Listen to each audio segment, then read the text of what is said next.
So అలా guys ఈ రోజు ఎపిసోడ్ చూసిన తర్వాత ఆయిషా మీద ఎంత చిరాకు దొబ్బిందంటే మీలో ఎంతమందికి అలా కనిపించిందో జెన్యున్ గా కామెంట్ చేయండి. ఏంటి ఆ ఓవర్ యాక్టింగ్, ఏంటి ఆ కేకలు, ఏంటి ఆ అరుపు. లైవ్ చూసిన వాళ్ళైతే బాబు నిజంగా సెల్యూట్ చెప్పాలి.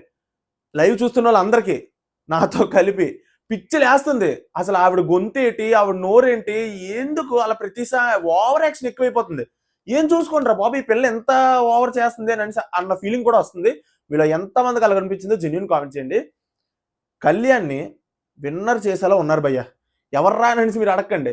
ఈ ఆయిష, రమ్య, మొన్న జరిగిన సంఘటన కోసం రమ్య, మాధురి గారు, ఆ తర్వాత బిగ్ బాస్ టీం కూడా అలాగే తయారైంది. సో ఎలా చేస్తున్నారంటే నిన్న లైవ్ లో ఆల్రెడీ మనకు జరిపింది ఏంటంటే జైలు దగ్గర కూర్చొని కళ్యాణ్ సాయితోని రాముతోని వీళ్ళతో కూర్చొని మాట్లాడుతున్నప్పుడు కళ్యాణ్ తనుజ గురించి ఎంత గొప్పగా చెప్తాడు రా స్వామి. సూపర్ అంతే. అంత బాగా చెప్పినవి ఎపిసోడ్లో లేవు. ఎపిసోడ్లో ఎత్తిసాడు. ఆ ప్లేస్ లో ఎపిసోడ్లో ఏం వేసాడు తెలుసా? కళ్యాణ్ ఇక్కడ జైల్లో అంత ఇంపార్టెంట్ మ్యాటర్ మాట్లాడుతుంటే అది వదిలేసి ఇక్కడ ఇమాన్యుల్ పన్నికమాల జోకులు వేస్తుంటే బెడ్రూమ్ లో ఆ జోకులు వేస్తున్నాడు. అవి జోకులా? ఇమాన్యుల్ గ్రాఫ్ ఎక్కడికో పాతాళంకి పడిపోయింది అన్న ఫీలింగ్ నాకు వస్తుంది. మీకేమనిపించింది జెన్యున్ గా కామెంట్ చేయండి. అంతేకాకుండా రేపు ఎపిసోడ్ తర్వాత ఇంకా పడిపోద్ది. ఎందుకు చెప్పనా? ప్రతి వీక్ ఇమాన్యుల్ నువ్వు తోపు, ఇమాన్యుల్ నువ్వు తురుము, నీ వల్లే బిగ్ బాస్ నడుస్తుంది అన్నట్టుగా ఇమాన్యుల్ కి అలా పొగడతలతో ఎత్తేస్తుంటే తను సేఫ్ గేమ్ కాకుండా ఇంకేట ఆడుతాడు? ఒక్కసారైనా నాగార్జున గారు ఇమాన్యుల్ కి వీళ్ళందరికి ఇస్తున్న ఫీడ్బ్యాక్ ఇచ్చారా? ఇవ్వలేదు. ఇమాన్యుల్ చాలా చాలా సేఫ్ గేమ్ ఆడుతున్నాడు. అక్కడ మాట్లాడేస్తున్నాడు, ఇక్కడ మాట్లాడేస్తున్నాడు. వాళ్ళ తరపున ఉన్నట్టు వీళ్ళ తరపున ఉన్నట్టు అక్కడ చెడ్డ కాకుండా ఇక్కడ చెడ్డ కాకుండా భలే ఆడుతున్నాడు అనమాట. ఇదేదో అంటారు కదా గోడ మీద పిల్లిలాగా, అటు వెళ్తే ఇటు వెళ్తే అక్కడ అలాగనమాట. సో ఇది ఎలాగుందంటే ఇమాన్యుల్ చాలా చాలా సేఫ్ గేమ్ ఆడుతున్నాడు. అది ఎక్కడికో పడిపోయేటట్టు ఉంది గ్రాఫ్ అయితే. నాకైతే పర్సనల్ గా అనిపిస్తుంది. అసలు ఇమాన్యుల్ గురించి టాపిక్ ఎందుకు వచ్చిందంటే కళ్యాణ్ అక్కడ అదే టైంలో జైలు దగ్గర అక్కడ బయట కూర్చొని గార్డెన్ ఏరియాలో అంత ఇంపార్టెంట్ మ్యాటర్ ఏంటి? ఇంపార్టెంట్ అని నువ్వు ఎందుకు అంటున్నావు అని మీరు అడగచ్చు. తనుజాకి కళ్యాణ్కి 23 సంవత్సరాలు, తనుజాకి 28 ఎంతో తెలియదు, దగ్గర దగ్గర నెలకొంటాయి. ఇంత ఏజ్ గ్యాప్ ఉంది వీళ్ళిద్దరి మధ్యన. బయట ఎలాంటి ట్రోల్స్ అవుతున్నాయి. మొన్న రమ్య వెళ్ళి నా మీద చేతులేస్తే కాల్ కింద తొక్కుతా ఒక్కటి ఇస్తా అని చెప్పి ఇన్ని మాటలు అన్నది. కళ్యాణ్ ఎంత బ్యాడ్ అవుతున్నాడు, తనుజ ఎంత బ్యాడ్ ఏంటి? అంత ఇంపార్టెంట్ మ్యాటర్ కళ్యాణ్ చెప్పిన మాటలు వింటే ఈ రోజుతో దెబ్బకి ఇంకా అందరూ వదిలేస్తారు. కళ్యాణ్ది తనుజది మ్యాటర్ ఏదైతే బయట ఈ మీమ్స్ జరిగి గోకుతున్నాడు, గీగుతున్నాడు ఇలాంటి పదాలు ఏవైతే వదిలేస్తారు. తనుజ కూడా ప్లస్ అవుతుంది. అంత బాగా చెప్పాడు కళ్యాణ్ తనుజకి ఎంత వెయిట్ ఇస్తున్నాడంటే కళ్యాణ్ అది అక్కడ మాట్లాడే మాటలు చూస్తే అర్థమవుతుంది. వీళ్ళు ఎంతమంది లైవ్ చూస్తారో కామెంట్ చేయండి. చూడకపోతే వాళ్ళ కోసం నేను చెప్తున్నా. పనికి వాళ్ళు ఇమాన్యుల్ చూపిస్తారా ఏంటి అసలు? సో కళ్యాణ్ ఇక్కడ ఏమంటున్నాడంటే గార్డెన్ ఏరియా దగ్గర కూర్చొని జైలు దగ్గర సాయి అడుగుతాడు అనమాట. ఏమనంటే ఎందుకు తనుజకి అంత క్లోజ్ గా అలాగా అని చెప్పినట్టుగా అడుగుతాడు. అక్కడ కళ్యాణ్ ఏమంటాడు తెలుసా? నేను ఫస్ట్ 2 వీక్స్ అసలు గేమ్ ఆడలేదు, సరిగ్గా ఆడలేదు. అయితే వైల్డ్ కార్డ్స్ అంటే ఎవరు మన దివ్య, షాకిబ్ వీళ్ళందరూ వచ్చారు. అప్పుడు అందరూ నేను బాగా ఆడట్లేదు అని అంటూ నాకు అర్థం కాలే. అప్పుడు నన్ను బాగా మోటివేట్ చేసింది, మంచి మంచి పాయింట్స్ చెప్పింది తనుజయ్యే. నేను ఇప్పుడు ఇక్కడ ఉన్నానంటే దానికి కారణం తనుజయ్యే. నా గ్రాఫ్ ఎంత పెరిగిందంటే దానికి కారణం తనుజయ్యే. ఎంత వెయిట్ ఇస్తున్నాడు రా స్వామి తనుజకి. నేను తనుజ కోసం ఎప్పుడు నిలబడతా, తనుజ కోసం ఎప్పటికీ నేను ఉంటా అని చెప్పి చాలా బాగా చెప్తున్నాడు. ఇంత బాగా చెప్పి ఇంత జెన్యూన్ ఎఫెక్షన్, ఇంత బాండ్ చూపిస్తున్నప్పుడు అది చూపిస్తే బయట తెలిసిపోద్ది కదా. అమ్మాయిలు పిచ్చోడు అని రమ్యాయిలు ముద్రేస్తుంది, గోగుతున్నాడు, వాళ్ళ ప్రొఫెషన్ ఏంటి అది ఇది అని చెప్పి మాధురి గారు అంటారు. ఏంటి ఇదంతా? చాలా ఇరిటేషన్ వస్తుంది. సో బిగ్ బాస్ ఎడిటర్ కూడా అలాగే తయారయ్యాడు అనమాట. ఈ ఇంపార్టెంట్ డిస్కషన్ ఇది కదా చూపించాలి ఎపిసోడ్ లో, ఎత్తిసాడు. సో అక్కడ కళ్యాణ్ ఇలా చెప్తున్నాడు అనమాట తనుజ గురించి. చాలా వెయిట్ ఇస్తున్నాడు, తనుజ వల్లే నేను ఇక్కడ ఉన్నాను అంటున్నాడు. అంతేకాకుండా తనుజ ప్రియా కూడా ఎలా ఆడాలి, ఎవరితో ఎలా మాట్లాడాలి నాకు చెప్పింది. నేను ఇప్పుడు ఇక్కడ ఇంత గ్రాఫ్ పెంచుకొని వెళ్ళుకున్నానంటే దానికి కారణం తనుజే. ప్రియా కూడా చెప్పింది. బట్ అన్ఫార్చునేట్లీ అదే వీక్ ప్రియా వెళ్ళిపోయింది. ఒకవేళ ప్రియాగా ఉండుంటే ప్రియా కూడా తనుజ చెప్పిన పాయింట్స్ విని ఒక మార్చుకొని ఇప్పుడు నాలాగే ఒక గ్రాఫ్ పెంచుకొని ఉండేదేమో అని చెప్పి కళ్యాణ్ ఎంత బాగా చెప్పాడు రా బాబు. సూపర్ అంతే. ఆ ఎపిసోడ్ లో చెప్పలేదు కానీ నేను చెప్తున్నాను. బిగ్ బాస్ టీం చెప్పకపోతే మనం ఉన్నాం కదా. సో నేను చెప్తున్నాను ఇది జరిగింది. ఎందుకు బయట ఇన్ని పేర్లు వస్తున్నాయో అమ్మాయిలు పిచ్చోడు అది ఇది అని చెప్పేసి వాళ్ళకి బయట బోల్డ్ లైఫ్ ఉంటుంది. 23 సంవత్సరాలు కళ్యాణ్ చాలా చిన్నోడు. అక్కడ దివ్య కళ్యాణే చిన్నోళ్ళు, మిగిలిన అందరూ బాగా అందరూ పెద్దలు. కానీ వీళ్ళిద్దరే కొంచెం అక్కడ ఉన్న వాళ్ళతో పోల్చుకుంటే చిన్నోళ్ళు. చాలా చాలా తప్పు చేస్తారు బిగ్ బాస్ టీం అయితే మాత్రం. సో అదే చెప్తున్నాను కదా, Big Boss team Kalyan winner చేసేటట్టే ఉన్నారు. కావాలనే ఏదో ప్లాన్ చేస్తున్నట్టు సంథింగ్ అనిపిస్తుంది. రేపు మీకు ఎపిసోడ్ చూస్తే అర్థం అవుతుంది. మామూలు ఉండదు రేపు ఎపిసోడ్. నాగార్జున గారు ఇచ్చి పడేస్తారు అంతే, రమ్యకి మాధురికి ఇద్దరికి. ఏమైందిరా అని మీరు అడగొచ్చు. ఇన్స్టాగ్రామ్ లో అప్డేట్స్ అన్ని కుప్పలుగా ఉన్నాయి, వెళ్ళి అక్కడ ఫాలో అయితే మీకు అర్థమైపోద్ది. దాని గురించి రేపు సెపరేట్ గా మళ్ళీ వీడియో చేస్తాను. రేపు సాటర్డే ప్రోమో బేగ్ వచ్చేస్తుంది, దాని గురించి మళ్ళీ చేస్తాను. సో ఈ రోజు ఎపిసోడ్ లో ఆయిషా, ఇప్పుడు కళ్యాణ్ ఇది అయింది కదా, ఆయిషా గురించి ఎందుకు చెప్తున్నానంటే, ఈవిడ ప్రాబ్లం ఏంట్రా స్వామి, అసలు ఎంత దరిద్రంగా ప్రవర్తిస్తున్నారంటే, ఏం చూసుకుని ఎంత పొగరం ఉంటున్నారు నాకు అర్థం కావట్లే. మీకు ఎంతమంది కలిగి అనిపించిందో, నా మాటలు నిజం అనిపిస్తే లైక్ చేయండి. ఇప్పటి వరకు నా మాటలు నచ్చితే మాత్రం లైక్ ఖచ్చితంగా కొట్టాల్సిందే మీరు. సో ఈ ఆయిష ఏంటంటే రీతుతో గొడవాడుతుంది, కక్క అని సరుస్తుంది. తర్వాత ఏంట్రా అంటే కళ్యాణ్తో యాటిట్యూడ్ గా మాట్లాడుతుంది. వాళ్ళు సాఫ్ట్ గా మాట్లాడుతుంటే ఈ పిల్ల ఎందుకంత ఓవర్ హైప్ అయిపోతుంది నాకు అర్థం అవట్లే. ఏం చూసుకొని వెళ్ళి ఈవిడ బయట చూసి హౌస్ లోకి వెళ్ళిందంటే ఈవిడ ఒక్కదాయే రైట్ అంట, మిగిలిన వాళ్ళు అందరూ రాంగ్ అంట. వాళ్ళందరినీ ఈవిడ తీర్చిదిద్దడానికి వెళ్ళారు అనమాట. ఏంటి టూ మచ్ అంతే. టాస్క్ అయ్యింది భయ్య, బిగ్ బాస్ టాస్క్ పెట్టింది, అది మీరు చూసే ఉంటారు. ఆ కాఫిన్ టాస్క్ ఏదైతే జరిగిందో ఆ టాస్క్, అందులో ఆయిషా ఫస్ట్ పరిగెట్టి వెళ్ళి మాధురి గారు అక్కడ పడుకొని ఉంటారనమాట. అక్కడ కాఫిన్ లో ఆ పడుకొని ఉంటే లాక్ ఓపెన్ చేయాలి. ఈవిడ లాక్ పాస్వర్డ్ తెలుసుకున్నారు, అంతా ఓకే బానే ఉంది. వెళ్ళి లాక్ ఓపెన్ చేయలేపారంట. దేనికి అని అంటే సైట్ అంట. సైట్ వల్ల లాక్ ఓపెన్ చేయలేపారట. స్పెక్స్ ఉన్నాయి ఆవిడకి, బట్ పెట్టుకొని ఆడలేదు. సైట్ ఉన్నదట. ఆవిడ ఏడ్చిందిరా స్వామి. ఎపిసోడ్ లో తక్కువ చూపించాడు, లైవ్ చూస్తే నీకు అర్థమవుతుంది. గంటన్నర ఏడ్చారు. ఎటు వణికిపోయి శివరైపోయి బాధీసుకొని కొట్టించుకొని, అమ్మ బాబాయ్ ఒక్కదానికే. మొన్నేమో తనుజకి ఆయుష్ ఏమన్నది, నువ్వు ఎమోషనల్, మా టీవీలో ఇప్పటికే చాలా సీరియల్లు ఉన్నాయి, నువ్వు మళ్ళీ కొత్త సీరియల్ చెయ్యకు, నువ్వు బాగా ఎమోషనల్ అయిపోతావు. ఇప్పుడు ఈవిడేం చేసింది, ఒక్క గేమ్ కా అచ్చయ్ చాలా ఇరిటేషన్ వస్తుంది ఈవిని చూస్తుంటే. ఏదేదో చెయ్యాలని, ఏదేదో బయట రివ్యూలు ట్రోళ్ళు చూసి ఏదేదో చేసేస్తే ఏదేదో మనం హిట్ అయిపోతాం అన్న భ్రమలో బతుకుతున్నారు ఆవిడ. చాలా వరస్ట్ అనిపిస్తున్నారు. ఇంకా ఇలాగే కంటిన్యూ అయితే మాత్రం ఆవిడకి ఏమాత్రమైనా బయట పాజిటివ్నెస్ ఉంటే అది పోయి నెగిటివ్నెస్ పోగు చేసుకొని బయటకు వస్తారు. ఇది మాత్రం కరెక్ట్ గా యాప్ట్ ఆవిడకి. ఆ ఏడుపేంటో ఆ గోల్ ఏంటో. ఆ తర్వాత మాధురి గారు కూడా ఏడ్చారు, ఆవిడ కూడా ఏడ్చింది. ఆవిడ కూడా తనుజని అన్నోలే, బాండులని ఎమోషనల్ అని ఆవిడ కూడా అన్న వ్యక్తే. చివరికి వచ్చేసరికి ఏమైంది, తన దాకా వస్తే గానీ తనకు తెలియదు అనమాట. అందుకే ఎవరిని పళ్ళు పుసుక్కుమని అనికూడదు.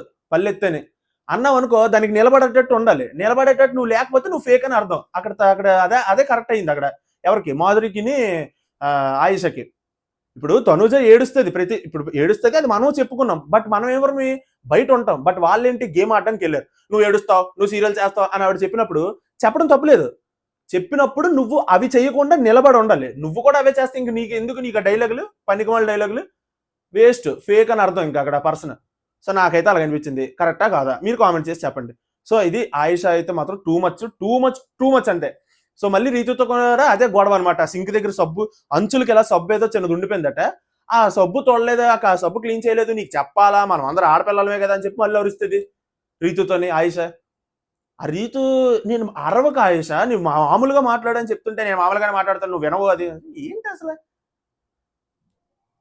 బాబోయ్, టూ మచ్ అంతే గైస్. ఒక్కటైతే చెప్తున్నాను, వైల్డ్ కార్డ్స్ వచ్చిన తర్వాత ఉన్న ఇంట్రెస్ట్ అంతా దొబ్బుతుంది. నాకు బ్రెయిన్ కూడా ఆఫ్ అయిపోతుంది ఆ ఎపిసోడ్ చూస్తుంటే. అంత గలీజ్గా ప్రవర్తిస్తున్నారు, టూ మచ్ అసలు ఫస్ట్. ఏమీ లేదు, వైల్డ్ కార్డ్స్ వచ్చి ఫైర్ స్టామ్ అది ఇది అని అంటున్నారు. బొగ్గు, ఫైర్ స్టామ్ లేదు, తొక్కలేదు, బొగ్గులు ఏంటి. చాలా చిరాకు వచ్చింది. ఆ తర్వాత కెప్టెన్సీ టాస్క్ అయ్యింది. సుమన్ గారు ఆల్రెడీ గెలిచారు ఆ కాఫిన్ టాస్క్ లో. సుమన్ అన్న అయితే మాస్ అంతే, ఉర్ర మాస్. మొన్న నేనేమన్నానంటే, సుమన్ అన్న అంటే శ్రీజ వెళ్ళిపోయిన రోజు, సుమన్ అన్న అసలు ఏం చేస్తున్నాడు, అసలు ఏమీ చెయ్యడు, గేమ్ ఆడు, సిగరెట్లు తీస్తేనే ఒక గొంతెత్తి అరవలేడు, మరి ఇప్పుడు ఏది చేయడానికి సుమన్ అన్న ఇంట్లో ఉన్నాడు అని చెప్పి నేను ఒక మాట అన్నాను. ఆ మాట మీద నేను ఇప్పటికీ స్టిక్ అయి ఉన్నాను, అది కరెక్టే. బట్ ఇక్కడ ఏంటంటే సుమన్ అన్న క్యాప్టెన్ అయ్యాడు. ఈ రోజు మెచ్చుకోవాల్సిందే సుమన్ అన్న. ఎందుకంటే ఆ గేమ్ ఆడలేనప్పుడు మనం ఎలాగైతే అంటామో, గేమ్ ఆడినప్పుడు కూడా పొగడాలి. ఇప్పుడు సుమన్ అన్న సూపర్ అంతే. ఎందుకంటే అక్కడ కాఫిన్ టాస్క్ లో పడుకొని బయట కీ ఎతకడం గౌరవ బాధ్యత ఎంతవరకు ఉందో, ఆ కీ ఇక్కడ చెప్పేటట్టుగా ఇక్కడ సుమన్ బాధ్యత కూడా అంతే ఉంది. సో ఇక్కడ సూపర్ గా వాకి టాకీలో చెప్పాడని నాకు అనిపించింది. సూపర్ అంతే. అక్కడ ఆయిషా ఫస్ట్ తీసింది, వాళ్ళే గెలిచిద్దును. బట్ అక్కడ ఆవిడకి సైట్ వల్ల కనబడలేదట. తర్వాత ఆవిడ పెంట చేశారు, గోల్ చేసి ఏడిచారు, అది వేరే విషయం. బట్ వాళ్ళు గెలిచేద్దును అంత ఫాస్ట్ గా చేసింది ఆయిషా. అక్కడైతే అది అలా జరిగింది అనమాట. సుమనన్న మొత్తానికి అయితే క్యాప్టెన్ అయిపోయాడు. సుమనన్న, గౌరవ్ ఫస్ట్ వీళ్ళిద్దరు క్యాప్టెన్ అయిపోయారు. తర్వాత బిగ్ బాస్ ఇక నిఖిల్ కి పట్టుకొని, నీకు పవర్ ఉంది కదా, ఆ పవర్ యూజ్ చేసుకుని వీళ్ళిద్దరిలో ఒకరికి ఛాలెంజ్ చెయ్యి, ఒకవేళ ఆ ఛాలెంజ్ లో నువ్వు గెలిస్తే నువ్వు క్యాప్టెన్ అయిపోతావు వాళ్ళ బదులుగా అని చెప్పి అంటాడు. ఇక్కడ నిఖిల్ చాలా డేరింగ్ అండ్ డాషింగ్ గా సుమనన్ని ఎంచుకోవచ్చు, సుమన్ ఎంచుకొని విన్ అయిపోవచ్చు. కానీ వీక్ కంటెస్టెంట్ తో గేమ్ ఆడి విన్ అవ్వడం అతనికి కూడా ఇష్టం లేదు. ఆ మొక్క అందరికీ తెలిసిన విషయమే, అక్షర సత్యం ఇది. సో అక్కడ చాలా డేరింగ్ అండ్ డాషింగ్ గా ఓడిపోయినా గెలిచినా అన్ని పర్లేదు అనుకోండి గౌరవ్ ఎంచుకున్నాడు. మొత్తానికి గెలవలేదు, గౌరవే గెలిచాడు. గౌరవ్ మాత్రం ఇక్కడ ఎందుకో పాజిటివ్నెస్ వస్తుంది అబ్బా గౌరవం చూస్తే. ఈ మొక్క చెప్దాం అనుకున్నాను, ఎందుకంటే తనకి లాంగ్వేజ్ రాదు, కానీ పాజిటివ్నెస్ ఎక్కడో వస్తుంది. సో నాకైతే అలా అనిపించింది. మీకేమనిపించింది కామెంట్ చేయండి. సో మొత్తానికి హౌస్ కి ఈసారి ఇద్దరు క్యాప్టెన్స్, సుమను, గౌరవ్. అవసరమా అధ్యక్ష ఇద్దరు క్యాప్టెన్లు? దేనికి పెడుతున్నాడు బిగ్ బాస్ బాబోయ్. ఆ రమ్యాలకి ఆ ఫుడ్ పవర్ ఇచ్చాడు, ఫుడ్ ఇచ్చేస్తున్నాడు. లేకపోతే తర్వాత ఇద్దరేసి క్యాప్టెన్లు అంటున్నాడు, ఇమ్యూనిటీ వస్తుంది, క్యాప్టెన్ అంటే నామినేషన్స్ లో ఉండరు, ఫుడ్ పెట్టేస్తున్నారు. ఇప్పుడేమో దివాళీ ఎపిసోడ్ లో ఫ్యామిలీతో రేపేవో ఉంటాయట, లెటర్లు ఉంటాయో వీడియో కాల్ ఉంటాయో ఏముంటాయో తెలియదు, బట్ ఫ్యామిలీతో ఏవో చిన్న సెంటిమెంట్ డ్రామా చేయబోతున్నారు. ఆల్రెడీ మొన్న ఒకసారి ఫ్యామిలీ జరిగింది, మళ్ళీ తర్వాత కొన్ని రోజుల తర్వాత ఫ్యామిలీ ఎపిసోడ్లు జరుగుతాయి. ఏంటి ఇది బిగ్ బాస్ అంటే ఇది కాదు కదా. సరైన తిండి ఉండదు, సరిగ్గా ఫ్యామిలీతో మాట్లాడరు, ఎమోషనల్ గా వీక్ అవుతారు, అక్కడ వాళ్ళ పర్సనాలిటీలు తెలిస్తే ఇది కదా బిగ్ బాస్ అంటే. ఏంటో ఈసారి ఏదేదో చేస్తున్నారు, ఏదేదో చెయ్యాలని ఏదేదో చేస్తున్నారు. నాకైతే చాలా చిరాకు వస్తుంది, ఫుల్ ఇరిటేషన్ వస్తుంది. వైల్డ్ కార్డ్స్ వచ్చాకైతే అసలు చూడబోద్దు అవట్లేదు. మా వైఫ్ కూడా చూడడం మానేసింది బిగ్ బాస్ ని. సో అలా ఉంది పరిస్థితి. మీకు ఎంతమందికి వైల్డ్ కార్డ్స్ వచ్చాక నచ్చిందా, వైల్డ్ కార్డ్స్ రాకముందు నచ్చిందో కామెంట్ చేయండి. అండ్ సంజన గారి గురించి కూడా మాట్లాడాలి. ఈవిడ మర్చిపోయారు భయ్య జనాలు, నేను మర్చిపోయాను. మీకు గుర్తుందా సంజన? మనం ఎప్పుడో 2 వారాలకు 3 వారాలకు మాట్లాడుకున్నాం దొంగతనం గురించి. ఆ సంజన గారే మీకు గుర్తున్నారా? నాకైతే గుర్తులేరు. హౌస్ లో కనబడట్లేదు, వినబడట్లేదు, ఏం చేస్తున్నారో తెలియట్లేదు. జస్ట్ రెడీ అవుతున్నారు, కూర్చుంటున్నారు తప్ప ఏమీ లేదు ఆవిడ నుంచి. ఈ వారం అంతా content, zero content. Bigg Boss కి ఇంకా ఆవిడతో పని లేదని నాకు అనిపిస్తుంది. మీకేమనిపిస్తుందో కామెంట్ చేసి చెప్పండి. సో అది నేను చెప్పాలనుకుంది. నెక్స్ట్ బర్నీ గారి గురించి మాట్లాడాలి భయ్యా. Last but not least finish చేసేద్దాం ఇతనితోనే. బర్నీ గారి గురించి ఏంట్రా అంటే, అక్కడ ఇమాన్యుల్ సంజన గారితో చెప్తాడనమాట. ఏమనంటే, ఇలాగ బర్నీ గారు నాకు వచ్చి అడుగుతున్నారు, ఇదేంటిది ఇమాన్యుల్, నువ్వు ఒకవేళ నేను చాలా డేంజరస్ సిచ్యువేషన్లో ఉండిపోతే, అందరూ కాకుండా నేను ఒక్కడిని డేంజరస్ సిచ్యువేషన్లో ఉండిపోతే నువ్వు నాకు సపోర్ట్ చేస్తావా అని చెప్పి బర్నీ గారు అడిగారంట. సో ఇండైరెక్ట్ గా ఏం అడుగుతున్నారంటే, పవర్ అస్త్రం ఉంది కదా, నేను డేంజర్ సిచ్యువేషన్ లోకి వెళ్తే అది నాకే వాడుతావా అని ఇండైరెక్ట్ గా అడుగుతున్నారు అని ఇమాన్యుల్ సంజనకు చెప్తున్నాడు. ఎంత దూరం ఆలోచిస్తున్నాడు, ఎన్ని తెలివితేటలు, ఎన్ని అది అని చెప్పి సంజన మమ్మీ అండ్ సన్ మాట్లాడుకుంటున్నారు అనమాట. ఇమాన్యుల్ చెప్తున్నాను కదా, చాలా చాలా చాలా సేఫ్ గేమ్ భయ్యా. ఇమాన్యుల్కి ఎక్కడో నష్టం జరగబోతుందని అనిపిస్తుంది. ఇలాగైతే కష్టం, చాలా కష్టం. ఇమాన్యుల్ నేను కామెడీ ఒక్కటి చేసుకొని వీకెండ్ రాగానే నాగార్జున గారితో 4 పొగడతలు పొగిడించుకొని నేను సైలెంట్గా ఉండిపోతాను మిగిలిన వారం అంతా అంటే కష్టం, చాలా కష్టం. గేమ్ ఆడాలి, బయట మాట్లాడాలి, వాళ్ళ దగ్గర పాయింట్ ఉంటే వాళ్ళ దగ్గర చెప్పాలి, వాళ్ళ దగ్గర పాయింట్ ఉంటే వీళ్ళ దగ్గర చెప్పడం, వీళ్ళ దగ్గర పాయింట్ ఉంటే వాళ్ళ దగ్గర చెప్పడం, ఏంటి ఇదంతానా? సో ఇమాన్యుల్ అయితే ఇక్కడ టూ మచ్. అలాగే బర్నీ గారు కూడా ఇంకా టూ మచ్. పవరాస్త్ర గురించి అడుగుతున్నారట. ఇమాన్యుల్ చెప్తే నాకు షాకింగ్ అనిపించింది. పవరాస్త్ర గురించి ఆలోచిస్తున్నారంటే బర్నీ గారు అన్ని విధాలుగా ఆలోచిస్తున్నారు, అన్ని విధాలుగా. ఆయన అంత తెలివైనడు, బయటకు ఓపెన్ అవ్వట్లేదు. చెప్తున్నాను కదా, బర్నీ గారు ఫేక్. మనం ఫస్ట్ నుంచి మాట్లాడుతున్నాం, అతను ఓపెన్ అవ్వట్లేదు, ఓపెన్ అవ్వలేకపోతున్నాడు. ఎందుకు ఓపెన్ అవ్వట్లేదు అంటే బాండింగ్లు పెట్టుకొని బాండింగ్లతోనే బతుకుతున్నాడు తప్ప ఇంకా ఓపెన్ అవ్వలేకపోతున్నాడు అతను. ఇలాగైతే కష్టం. ఈ వీక్ డేంజర్ జోన్ లో రాము, దివ్య, బర్నీ వీళ్ళు ముగ్గురు అయితే ఉన్నారు. వీళ్ళ ముగ్గురులో ఎవరు వెళ్ళిపోయినా మీరు ఆశ్చర్యపోకర్లేదు. సో అదనమాట జరిగేది. రేపు ఓటింగ్ గురించి అయితే చెప్తాను, ఎవరు వెళ్ళిపోతున్నారు అన్నది కూడా చెప్తాను. అండ్ అంతేకాకుండా నాగార్జున గారు రేపు చాలా చాలా చాలా చేయబోతున్నారు, చాలా ఇంట్రెస్టింగ్ ఉంటుంది. ఖచ్చితంగా రేపు ఎపిసోడ్ చూస్తే మీరు ఎంజాయ్ ఫీల్ అవుతారు. రేపు మళ్ళీ ఒక వీడియో చేస్తాను, ఇంట్రెస్టింగ్ వీడియో. ప్రోమో బేగా వచ్చేస్తుంది, 10కి 11కి వచ్చేస్తుంది నో డౌట్. అప్పుడు ఒక వీడియో చేస్తాను, సారీ. సో అది గైస్ ఈ రోజు వీడియో అయితే మీకు నచ్చింది అనుకుంటున్నాను. ఎపిసోడ్లో అయితే అంతకు మించి ఇంకేం లేదు. టాస్క్లు జరిగాయి, ఈ 4 ముచ్చట్లు జరిగాయి. ఇది ఈ రోజు ఎపిసోడ్ గురించి నేను చెప్పాలనుకునేది. నా పాయింట్లు నచ్చితే మీరు లైక్ చేయండి, కొత్తగా వస్తే ఛానల్ సబ్స్క్రైబ్ చేసుకోండి. నెక్స్ట్ వీడియోలో మళ్ళీ కలుసుకుందాం. అంతవరకు బాయ్ బాయ్.